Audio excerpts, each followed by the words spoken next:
When should you limp versus open raise in poker? Have you ever found yourself wondering when to limp versus open raise in poker? This decision can significantly impact your game, so let's break it down. The choice between limping and open raising often depends on your position at the table, the size of your stack, the dynamics of the table, and the strength of your hand. Open raising is generally the stronger strategy before the flop.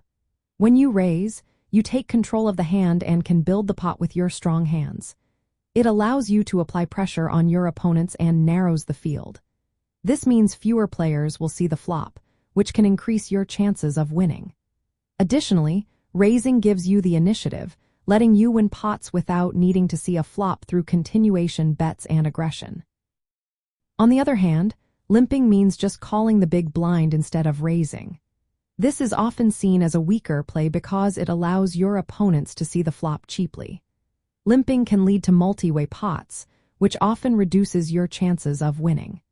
It also gives up the chance to control the hand per flop and can make your hand range more transparent, making it easier for opponents to exploit you. However, there are specific situations where limping can be a smart move. For example, if you are on the button with a short stack of around 20 big blinds or less, limping can be profitable.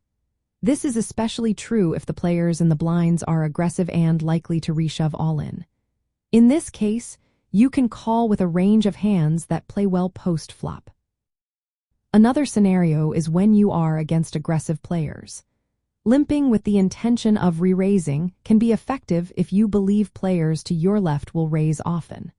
This tactic allows you to trap aggressive opponents and control the pot size, particularly from early positions with a strong but not premium range.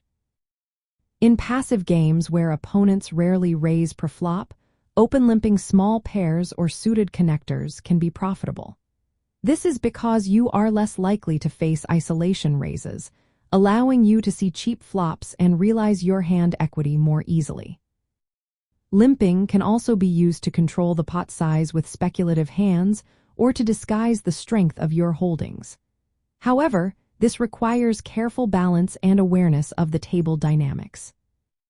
In general, open raising is the preferred strategy because it gives you multiple ways to win the pot and allows you to dictate the action.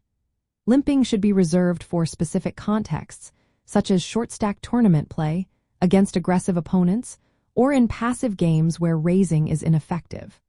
For most players, especially from early or middle position, open raising remains the best per-flop strategy. When considering starting hand selection, raise with strong and medium-strength hands to build the pot and apply pressure.